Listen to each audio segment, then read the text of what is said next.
கர்த்தருடைய நாமம் மகிமைப்படுவதாக. 2026ஆம் ஆண்டு சம்பவிக்கப் போகிறவர்களை குறித்து கர்த்தர் பேசின காரியங்கள். ஜப்பான் மற்ற நாடுகளுக்கு அச்சுறுத்தலாக மாறும் என்று கர்த்தர் சொல்கிறார்.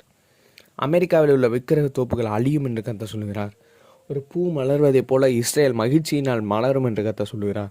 ரஷ்யா மற்ற நாடுகளின் மேல் ரகசியமான காரியங்களை செய்யும் என்று கர்த்தர் சொல்கிறார். பிரான்சில் கலவரங்கள் ஏற்படும் என்று கர்த்தர் சொல்கிறார். கனடா மறுபடியும் தன் நிலைக்கு திரும்பும் என்று கர்த்தர் சொல்கிறார். சீனா அதன் அழிவுக்கு ஏதுவாக பல இடங்களை கைப்பற்றும் என்று கர்த்தர் சொல்கிறார். சிங்கப்பூர் பொருளாதார வளர்ச்சி அடையும் என்று கர்த்தர் சொல்கிறார். இந்தியாவில் பல இடங்களில் கலவரங்கள் ஏற்படும். தேவ பிள்ளைகளின் பாதுகாப்பிற்காக ஜெபித்துக் கொள்ளுங்கள் என்று கர்த்தர் சொல்கிறார்.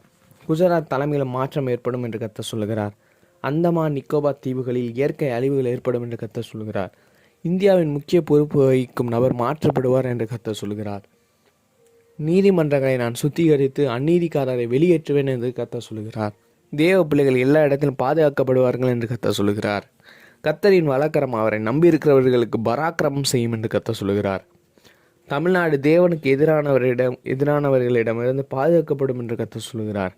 மேற்கு வங்கத்தில் கலவரங்கள் தொடரும் என்று கர்த்தர் சொல்கிறார். இந்தியா உலக சாதனைகளை படைக்கும் என்று கர்த்தர் சொல்கிறார். ஆஸ்திரேலியா மிகப்பெரிய பாதிப்புகளை சந்திக்கும் என்று கர்த்தர் சொல்கிறார். ஆப்பிரிக்காவில் அரசு முறைகள் மாற்றப்படும் என்று கர்த்தர் சொல்கிறார். கர்த்தர் தமது ஜனங்களை கண்ணோக்கி பார்த்து அவர்களின் அழுகுரலை கேட்பார், தயை செய்வார் என்று கர்த்தர் சொல்லுகிறார். மலைநாடு பெரிய போக்குவரத்து விபத்துகள் ஏற்படும் என்று கர்த்தர் சொல்கிறார். வானத்தில் பல புது அடையாளங்கள் ஏற்படும், ஞானிகள் கண்டு அஞ்சுவார்கள் என்று கர்த்தர் சொல்கிறார். பாகிஸ்தானை கொடிய கொள்ளை நோய் தாக்கும் என்று கர்த்தர் சொல்கிறார். ஈரான் புதிய ஆயுதங்களை உருவாக்கும் என்று கர்த்தர் சொல்கிறார்.